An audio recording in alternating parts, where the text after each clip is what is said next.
Dankie dat jy inskakel by Op die Tafel. Goeiedag van my kant af. Het jy al ooit aan 'n vrotperske gebyt en dan sien jy daai wurm? Dit is regtig sommer net 'n grillerigheid. Ek is sommer net naar as ek so 'n perske gebyt. Dit sal glad nie verder dan hom wil eet nie. Nou lees die woord vir ons in Psalm 1 vers 1 tot 3 die volgende. Gelukkig is die mens wat nie loop volgens die raad van die goddeloses, of staan op die pad van sondaars, of sit in die vergadering van spotters nie. Hy vind egter vreugde in die gebooie van die Here en oordink sy voorskrifte dag en nag.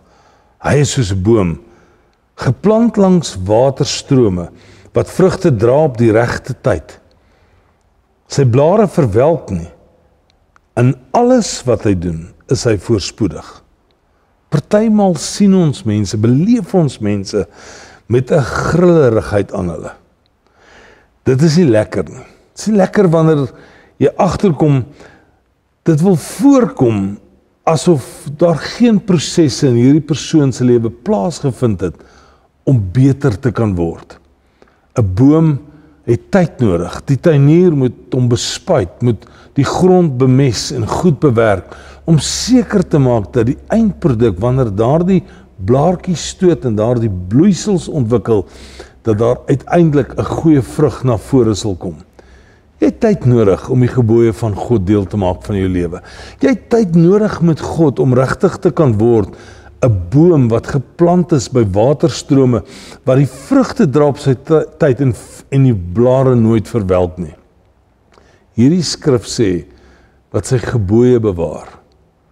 Jy skuif na 'n goeie plek toe waar jy sê, die gebooie van God is deel van my lewe, en dit maak dat ek nie grillerig is nie, maar dat mense rondom my daarvan hou om te sien dat daar regtig tyd was tussen my en God. Ek roep jou, ek bid dat jy by so 'n plek sal wees wat jy sê, ek het tyd met my hemelse Vader, en dit wat God van my vra, kom uit in die vrug wat mense kan eet. Kan ek saam met jou bid? Dankie Abba Vader dat ons kan sê, ons wil wees soos 'n boom wat geplant is by waterstrome. En dan is die belofte, ons sal voorspoedig wees. Ek bid vandag dat wanneer U meer en meer kom deel word van ons lewe, dat ons sal sien, sal ervaar, sal beleef, Jesus is deel van my alles. Ons dank U daarvoor. Amen.